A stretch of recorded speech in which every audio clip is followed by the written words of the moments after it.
Të dashur vëllezër, e lutem Allahun e madhëruar që t'i bëj këto tubime, këto mësime që ne mblidhemi për hir të tij inshallah, tubime të mëshirës, tubime në të cilat ne mblidhemi për të përfituar nga ajo që Allahu ka zbritur për fjalës së tij, dhe nuk ka gjë më të shtrenjtë dhe më të rëndësishme për besimtarin se sa fjala e Allahut të madhëruar, se sa ajo që ka zbritur Allahu i madhëruar prej shpalljes hyjnore. E lutem Allahun e madhëruar t'i bëj këto tubime, këto mësime shkak për faljen e gjunaheve tona, dhe e lutem Allahun e madhëruar t'i bëj këto tubime të hajrit, tubime për të cilat engjëjt e lusin Allahun për mëshirë dhe falje. Allahu na falt, na mëshiroft, na dhon të mira në këtë botë dhe në botën tjetër dhe na ruaj nga zjarri i xhehenemit. Të dashur vëllezër, jemi në vazhdimsinë e mësimeve tona që në fakt e kemi lënë një herë në muaj, po si janë përmbajtur në fakt për arsye të ndryshme. Jemi në mësimet që kanë lidhje me shpjegimin e librit Vlera dhe mirësia dhe pozita e lartë e Islamit, të autorit Muhammed ibn Abdul Wahhab, Allahu mëshiroft. Është një libër nga librat më të rëndësishëm, i cili është shkruar para 300 viteve si libër, por se problematikat që kanë lidhje me akiden, me besimin, me adhurimet, me moralin, me metodologjinë e saktë përsëriten kohë pas kohe. Këtë libër kanë shpjeguar shumë prej dietarëve, dhe nga dietarët më të mirë që ka shpjeguar këtë libër, dhe nga shpjegimet më të mira që unë kam përzgjedhur gjithashtu ta lexoj me ju, është shpjegimi që ka bërë dietari i njohur Sheikh Salih Ali Sheikh, ministri i mëparshëm i fesë në Arabinë Saudite. Allahu e ruajt. Është nga dietarët më të dalluar të umetit në kohën e sotme, jo në vlerësimin tim personal, por se dhe në vlerësimin e dietarëve që janë dhe më të mëdhenj se ai, dhe ata që janë në një njëjtën grad ose një njëjtën moshë me atë. Allahu e ruajt. Të dashur vëllezër, lutem Allahun e madhëruar edhe një herë ta bëj durimin ton në ulje në këtë tubime për hir të tij. T'i bëj qëllimet tona të sinqerta në mënyrë që të arrijmë shpërblimin dhe në mënyrë që të përfitojmë. Në varësi të qëllimit ton të pastër, në varësi të çiftërsisë që kemi në zemër, arrihet dhe do bie të përfitimi. Sa më sinqert jemi në qëllimet tona, aq më shumë Allahu do zbresi bereqet dhe mirësi ndaj nesh. Dhe mirësia më e madhe është kur Allahu të jep kuptim, të kuptosh fenë e tij, të kuptosh tekstet nga Kurani dhe Suneti, të kuptosh fenë e tij. Prandaj thot profeti alayhis salam, atij që Allahu ja do të mirën, i mundson atij ta kuptoj fenë. I mundson atij ta kuptoj fenë. Nga kjo hadith kuptojmë se ka shumë njerëz të cilët mund ta keq kuptojnë fenë. Nuk e kuptojnë fenë ashtu qysh ka zbritur, ashtu qysh Allahu do, ashtu qysh e ka kuptuar dhe zbatuar profeti Muhammed sallallahu alaihi wasallam, ashtu qysh e kuptuar sahabët e nderuar. Pra feja është nga Allahu i madhëruar. Kurani është nga Allahu i madhëruar. I dërguari është i dërguar nga Allahu i madhëruar, Muhammed sallallahu alaihi wasallam. Por se kuptimi i kësaj fesë ka kuptim të saktë dhe kuptim të gabuar. Dhe i bekuari, atë që i është dhënë sukses, është ai i cili i është mundsuar ta kuptojë fenë ashtu qysh Allahu i madhëruar do të kuptohet. Me atë kuptim që Allahu është i kënaqur. Prandaj Allahu i madhëruar thot: unë sot për ju,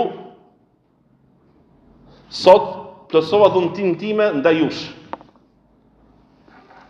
Dhe zgjodha el-yawma atmamtu alaykum ni'mati. Sot zgjodha, pra sot përsosa për ju mirësinë time ndaj jush. Dhe përfundon ajetin kuranor dhe jam i kënaqur për fe si fe me Islamin. Kjo tregon se Allah i madhëruar është i kënaqur për ne, pra si ndjekje për të pasuar fen Islamin. Fen të cilën Allah i madhëruar e ka zbritur mbi profetët, nga i pari nga Nuh a.s.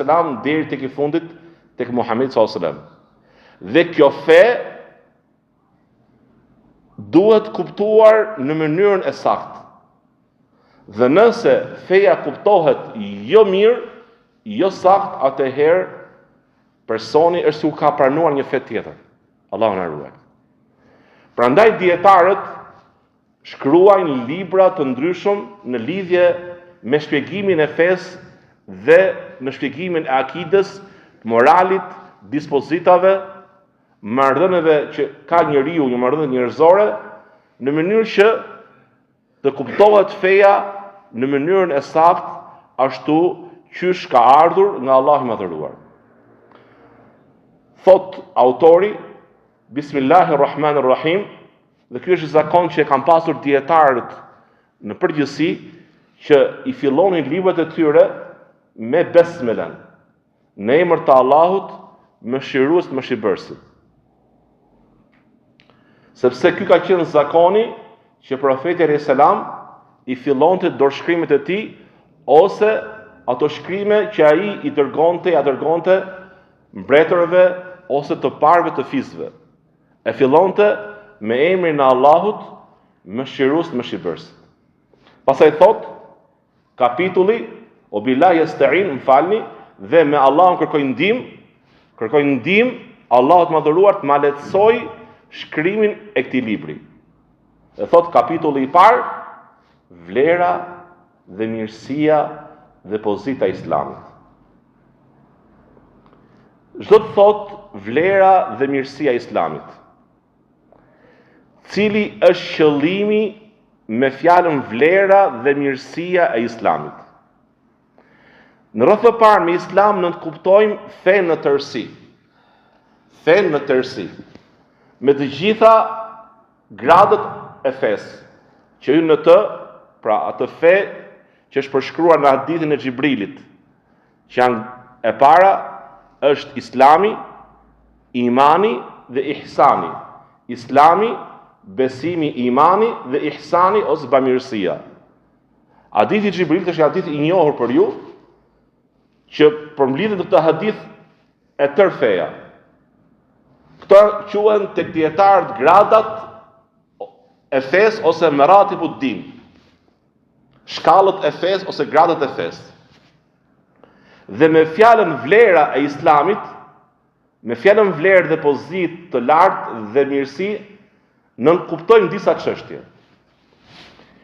Çështja e parë, vlera e Islamit si fe ndër fet e tjera. Vlera e Islamit, pozita e lartë e Islamit ndër fet e tjera. Islami është feja e vetme që Allahu i madhëruar e pranon. Islami është feja e vetme që Allahu është i kënaqur me të. Pra, kjo fe është feja më e lartë mbi çdo fe e shpikur nga njerëzit. Islami është feja e vetme që Allahu i madhëruar e pranon dhe është i kënaqur me të. Wa man yabtaghi ghayra al-islami dinan fala yuqbala min wa huwa fil akhirati min al-khasirin. Dhe kush përzjedh një fe tjetër përveç Islamit, atij nuk i pranohet dhe në ditën e gjykimit ai është prej të shkataruarve. Pra, Islami si fe në vetvete është feja më e lartë, është feja më e mirë, është feja e vetme që Allahu e pranon. Pse? Sepse vetë Allahu i madhëruar e ka zgjedhur dhe është i kënaqur me të. Nuk është fe e shpikur, nuk është fe të cilën ka shpikur njerëzit, nuk është fe e cila rrjedh dhe buron nga mendja njerëzore, nuk është fe që buron dhe vjen nga dëshirat dhe ëndjet dhe tekat dhe epshet dhe pasionet e dikujt, ose nga logjikat njerëzore, por se është feja e zbritur nga Allahu i madhëruar. Është feja e zbritur nga Allahu i madhëruar. Në çdo aspekt të saj, në aspektin e akides, ajo është e zbritur nga Allahu i madhëruar. Pra si e besojmë Allahun e madhëruar, si gjithashtu e adhurojmë Allahun e madhëruar në aspektin e adhurimit, është fe hyjnore. Nuk ka mundësi askush të shpiki diçka në akide. Askush nuk ka mundësi të shpiki diçka në adhurime. Është fe hyjnore në lidhje me moralet dhe sjelljet tona.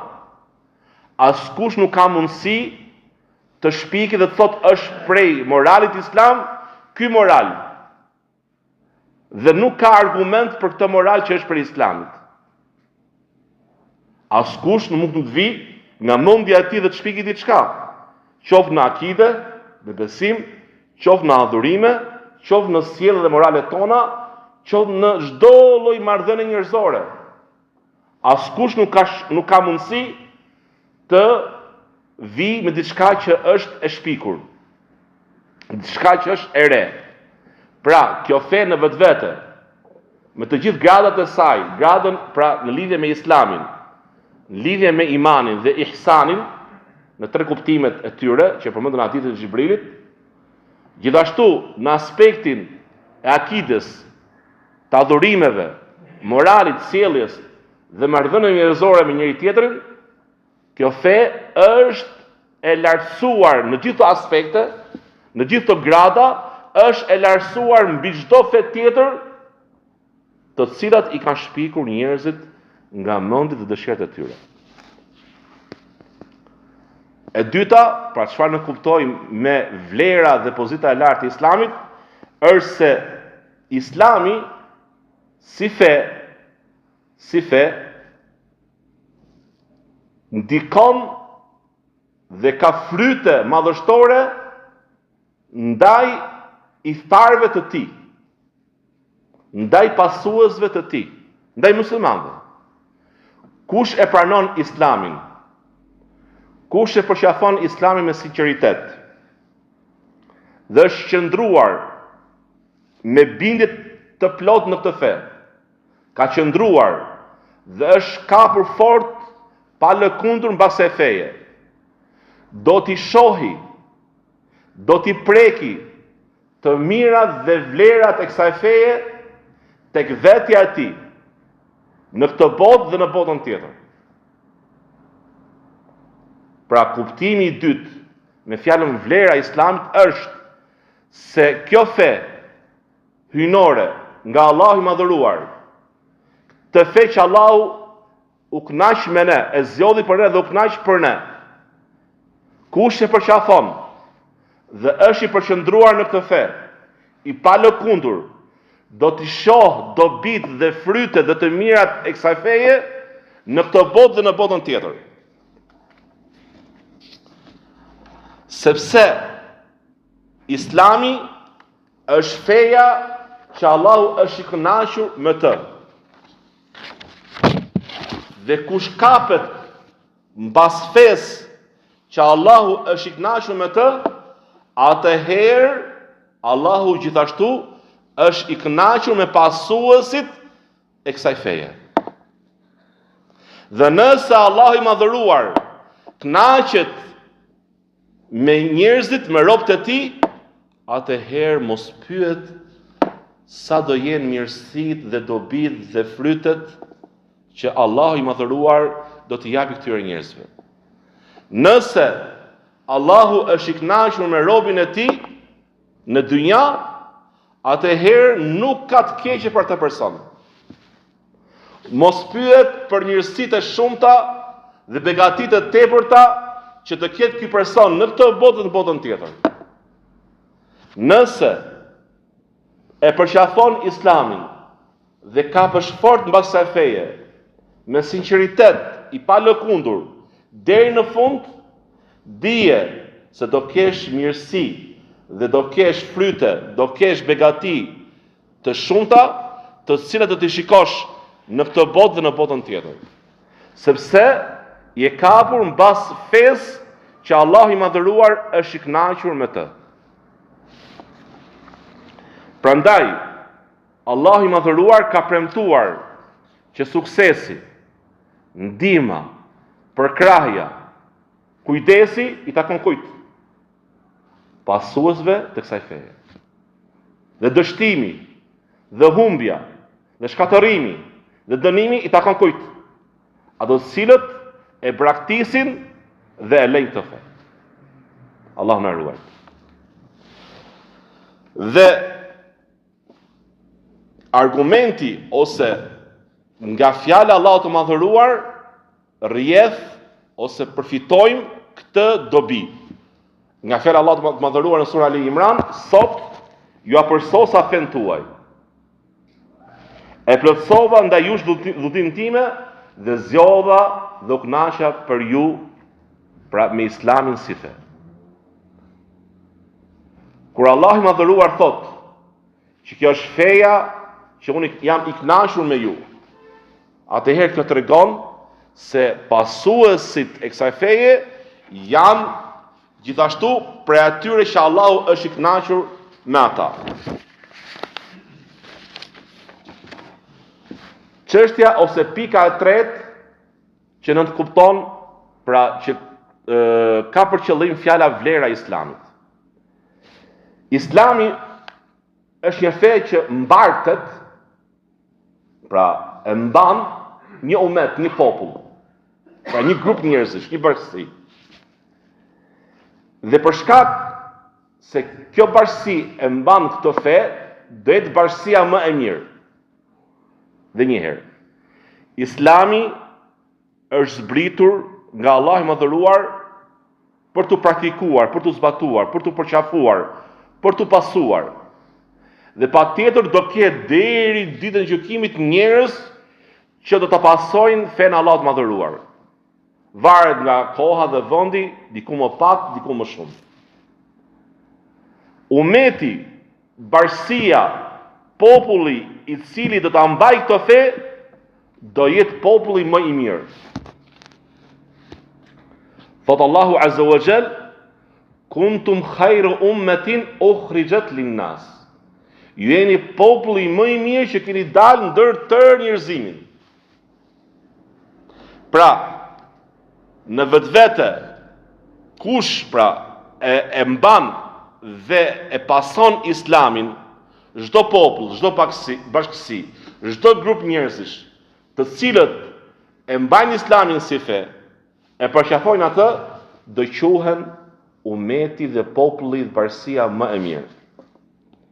Por se gjithashtu, brenda këtij umeti, brenda nesh, bashkësia më e mirë është ajo bashkësi që pason rrugën profetike dhe rrugën e sahabëve më shumë.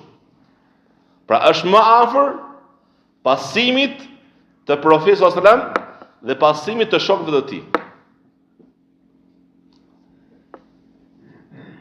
Pra ne ka ardhur hadithi profetik që thot dhe për ju është detyrë të kapeni pas rrugës sime dhe rrugës së shokëve të mi.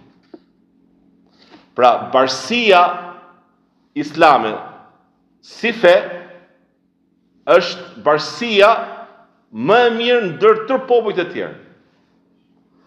Por se kjo bashkësi do të ndahet në disa grupacione. Shka hadithi që të ndahet umeti im në sa? Në 72-73 grupe. Dhe të shpëtuarit kush janë? Ata që ndjekin rrugën time dhe rrugën e shokëve të mi. Dhe ka quajtur el xhamaa. Ata që janë të bashkuar në të vërtetën. Bashkuar në Kur'anin, në Sunetin, por se me kuptimin e të parëve të mirë, të sahabëve dhe të shokëve të tyre tabiinëve. Të parëve të mirë prej sahabëve dhe prej shokëve të tyre, shokëve të sahabëve tabiinëve.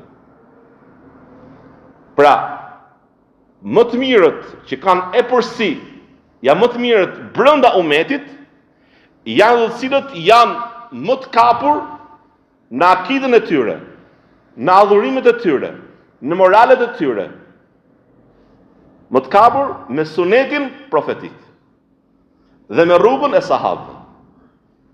Pra, përsia dhe vlera do jetë dhe më e madhe brenda umetit në varësi të kujt? Në varësi të kapjes tonë mbas rrugës profetike dhe rrugës të shokëve të tij, Allahu qoftë i kënaqur me ta. Prandaj Allahu i madhëruar e cilëson umetin islam si umetin e mesëm. Dhe kështu ju bëm një umet të mesëm të drejtë. Larg çdo ekstremi. Larg çdo ekstremi dhe tolerimi ose mangësie. Pra, e mesmja në islam do thot të jesh larg çdo ekstremi në dy anët e ekstremeve. Qoftë teprimit, qoftë mangësisë ose neglizhimit. Prandaj të jesh në rrugën e drejtë në çdo çështje që lidhet me fen tënde, pra në rrugën e mesme, siç disa e quajnë mesatarja e artë. Pra ajo që quhet e artë, mesatarja e artë ka për qëllimin mesatarja e cila është pra më afër kujt?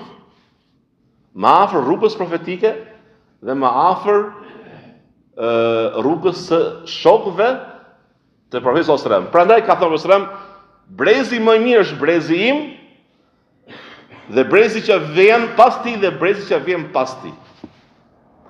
Lidhje me mesatarin, më kujtohet tani diçka e vogël, pra diçka një lloj si thua një lexim që bëra tek profilin e një hoxhe, edhe ky hoxha ishte me mendimin lidhje me mjekrën.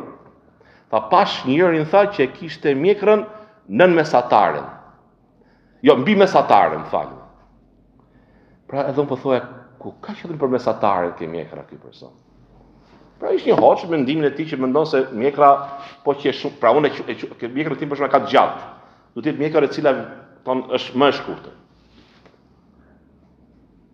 Por se fjala mesatare, të abuzojnë me fjala mesatare, pra mesatare ke shikimi i tij. Pra pash një person, një xhamat, një filan xhami, i cili kishte një mjekër mbi mesataren. A është mesatarja që e masim ne sipas shikimit ton personal, apo mesatarja ka për qëllim aty ku ka argument të saktë dhe ka kuptim të saktë nga të parët që tregon për diçka. Për shembull, çështja e mjekrës. Ta shpjegojmë nga ana ton me e ditur si çështje. A ka pasur Resulullah mjekër? Ka pasur. E ka pasur gjatë? E ka pasur. E ka pasur më të gjatë se një grusht? E ka pasur më gjatë se një grusht. A ka argumente që tregojnë që sahabët merrin nga mjekra? Po ka pasur. Sa merrin në hoxh, merrin një grusht, u kalon. Ka fukaha të tjerë që thonë merret dhe më shumë se grushti, ka prej fukahave që flasin duke bërë qiyas, duke përdorur argumente të tjera në lidhje me çështjen e mjekrës. Por se argumentet nuk tregojnë më tepër se çfarë, se sa grushti pra lidhje me mjekrën. Dhe ka praktikuar sahabët, vetë sahabi i cili ka transmetuar hadithin, Abdullah ibn Omeri, mos gaboj. Por se çështja e abuzimit me fjalën mesatare pra gjithë pretendojnë se po thrasin ke mesatarja dhe ke e drejta. Nuk varet tek ne, tek këndvështrimi i dikujt personal. Po aty ku ka argument, aty ku tregon argumenti, në kuptimin e saktë që ka kuptuar të parët tanë, aty tregon se është e vërteta, është e sakta, është e drejta, ose më themi ndryshe, është mesatarja. Dhe kjo mesatare, pra jemi të urdhëruar të ndihmë të mesatare në çdo aspekt, pra në lidhje me akiden tonë, në lidhje me adhurimet tona, në lidhje gjithashtu me moralet tona dhe sjelljet tona. Pra mos të jemi të tepruar në ekstrem në lidhje me akiden, siç ishin pra el Khawarij, ose siç ishin Mu'tazilet, ose Kaderit, gjithashtu ose mos të jemi në lidhje me mangësit, mos ishin Murxhijet, pra ekstrem në krahun tjetër. Gjithashtu në lidhje me adhurimet tona mos bëjmë teprime në të, qoftë të shtojmë ose të mangësojmë prej saj, prej fesë, prej adhurimeve, ose në sjelljet tona, në moralet tona, ose në dispozitat e kësaj feje, në çdo aspekt, pra në çdo marrëdhënie ose aspekt që ka lidhje marrëdhëniet njerëzore me njëri tjetrin. Të ruash mesataren të drejtën, ajo që është pra e pranuar dhe është e argumentuar, është ajo që ne kemi detyrë ta veprojmë. Dhe më i miri i bashkësisë është ai i cili i përmbahet mesatares të drejtës në të fe. Vetë bashkësia islame është bashkësia dhe populli më i mirë ndër popujt e tjerë. Dhe themi që më të mirët e kësaj bashkësie janë cilët janë më afër rrugës profetike, më afër rrugës së sahabëve të nderuar, Allahu qoftë i kënaqur me të gjithë sahabët e nderuar.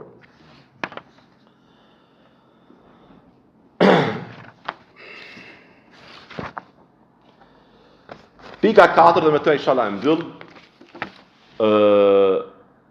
Vlera e islamit e lartë ose pozita e islamit e lartë ose mirësia e islamit e lartë ka për qëllim gjithashtu që ai i cili e pranon islamin me sinqeritet,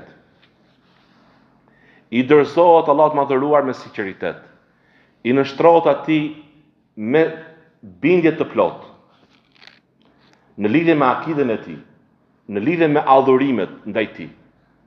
Le ta di se Allahu i madhëruar në rrugëtimin e tij për tek ai do t'i japi argumente të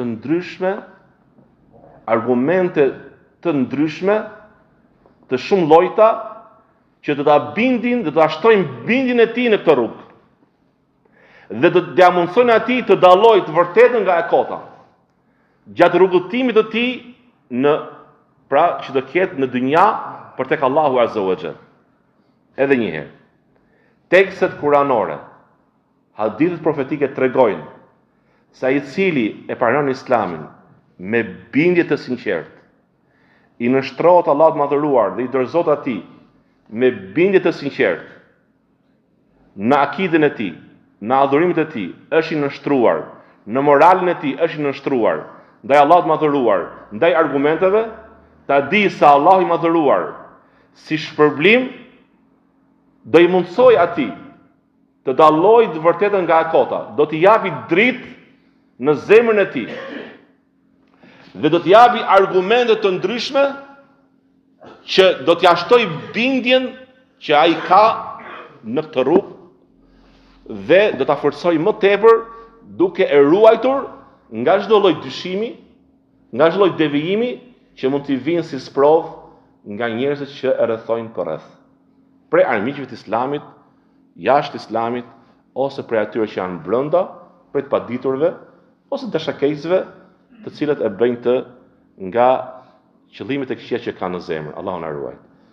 Prandaj vlera e islamit dhe mirësia e tij gjithashtu ka për qëllim mirësinë e madhe që Allahu i jep robëve të tij të nështruar prej muslimanëve, të cilët janë të mbindur dhe janë të dorëzuar ndaj asaj që Allahu ka urdhëruar në librin e tij dhe në përmjet fjalës së Profetit sallallahu alajhi wasallam dhe veprës së tij. Dhe kjo është nga mirësitë më të bukura dhe më të mira dhe më të rëndësishme të kësaj feje madhështore. Allahu më dhuroi thotë, dhe kush përpiqet në rrugën tonë, ne do t'i ndihmojmë ato. Do t'i ndihmojmë, pra do t'i shtojmë atyre udhëzimin, përkrahjen, ndihmën dhe suksesin. Kush përpiqet, është i sinqert, është i nënshtruar me sinqeritet, hyn në fe plotësisht, le ta di se gjatë rrugëtimit të tij për tek Allahu i madhëruar në këtë dynja, Allahu Azza wa Jall patjetër do t'i japi sukses, do ta ndihmojë, do t'i shtojë udhëzimin, do t'i shtojë argumentet në zemrën e tij. Do t'i shtojë bindjen dhe do t'i japi dritë të dallojë të mirë nga e keqja dhe të di të përballet me dyshimet që mund t'i vinë atij të ndryshme në jetën e tij, dyshime të cilat janë të përsëritura që gjithmonë armiqtë e Islamit i hedhin tek muslimanët në mënyrë që t'i devijojnë ata nga rruga e drejtë për shkak të kujt? Për shkak të ligjësisë që kanë në të vërtetës, për shkak të armiqësisë që kanë në të vërtetës, për shkak të hasedit që kanë ndaj muslimanëve, të cilët ndjekin rrugën e vërtetë, rrugën e drejtë, dhe ato të cilët janë jashtë Islamit, karakterizohen me këtë cilësi të ulët, që i kanë hased iftarët e Islamit, i kanë hased pasuesët e Islamit për të drejtën që ata janë, për të vërtetën që ata janë, për virtytet që ata përshafojnë. Sepse duke pasur njerëz të hajrit, njerëz të mirë, të drejtë, dallohet e keqja e tyre, dallohet padrejtësia e tyre, dallohet dhe del pa ajo e keqja dhe ajo punët e ndyta të tyre që ata veprojnë, dhe prandaj ata i kanë pasuesët e Islamit gjithmonë në hased, në zili, në armiqësi, dhe duan që ata të jenë sikurse dhe ata. Pra, ta lejnë të vërtetën, dhe ky është ligji i Allahut, pra në këtë botë të ndahen njerëzit në dy grupe, në dy kategori, besimtar, jo besimtar, falendërues, mirënjohës dhe mos mirënjohës, mohues të mirësive të Allahut. Allahu na ruajt të jemi prej atyre, dhe Allahu na forcoft në besimin ton, na forcoft në Islam, në këtë fe madhështore. Elhamdulillah që Allahu na ka udhëzuar, është mirësia e Allahut që Allahu na udhëzoi në këtë fe, vetëm për mirësisë së tij jemi udhëzuar, nuk jemi udhëzuar nga zgjuarësia jon, nuk jemi udhëzuar se jemi të veçantë, nuk jemi udhëzuar se jemi special si njerëz, por ka dash Allahu Azza wa Jall, mirësia e tij, mëshira e tij na ka bërë që ne të përzgjedhim këtë rrugë, pasojmë këtë rrugë të drejtë, dhe e lutem Allahun e madhëruar të na shtojë udhëzimin dhe bindjen në këtë rrugë, në Islam, në fenë e vërtetë, dhe Allahu na marr shpirtin si besimtar musliman, dhe Allahu është i kënaqur me ne. Elhamdulillah, wassalatu wassalamu ala Rasulullah.